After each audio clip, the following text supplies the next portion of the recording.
இந்த காலம் பொல்லாதது, உன்னை கர்த்தர் அழைக்கிறார். இந்த காலம் பொல்லாதது, உன்னை கர்த்தர் அழைக்கிறார். நீ வாழும் வாழ்க்கைதான் இது வாடகை வீடுதான். நீ வாழும் வாழ்க்கைதான் இது வாடகை வீடுதான். இந்த காலம் பொல்லாதது, உன்னை கர்த்தர் அழைக்கிறார். ஆண்டவராகிய இயேசு கிறிஸ்துவின் பரிசுத்தமுள்ள நாமத்திலே உங்களுக்கு வாழ்த்துக்கள். நாம் எல்லோரும் அதிகமாக பிரயாசப்பட்டு வேலை பார்ப்பது உண்டு.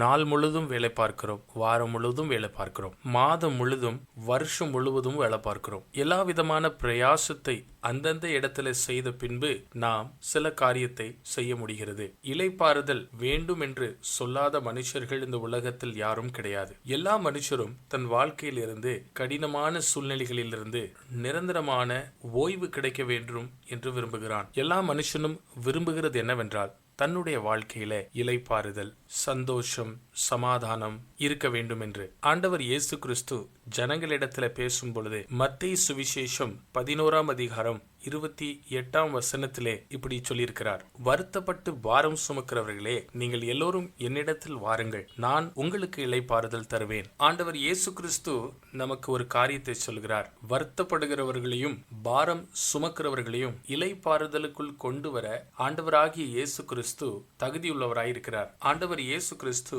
உலகத்துல வாழுகிற எல்லா மனுஷர்களுக்கும் சொல்லுகிறது என்னவென்றால், பாரப்பட்டு கொண்டிருக்கிறீர்களா, வருத்தப்பட்டு கொண்டிருக்கிறீர்களா? அந்த பாரமானது எந்த வகையான பாரமாய் இருந்தாலும் சரி, பாவத்தின் பாரம், தம்முடைய ஜீவியத்தை குறித்துள்ள பாரம், சூழ்நிலையினால் உண்டாயிருக்கிற பாரம், துக்கத்தினால் உண்டாயிருக்கிற பாரம், இன்னும் எத்தனை வகையான பாரங்களா இருந்தாலும் சரி, ஆண்டவர் இயேசு கிறிஸ்து சொல்லுகிறார், நீங்கள் எல்லோரும் என்னிடத்தில் வாருங்கள், நான் உங்களுக்கு இளைப்பாறுதல் தருவேன். அந்த ஆண்டவர் இயேசு கிறிஸ்துவின் இடத்தில் நம் எல்லோருக்கும் இளைப்பாறுதல் இருக்கிறது. அந்த இளைப்பாறுதல் நம்மளுடைய பாவத்தின் மன்னிப்பு. இளைப்பாறுதல் என்றால் பாவத்தின் தண்டனையிலிருந்து விடுதலை.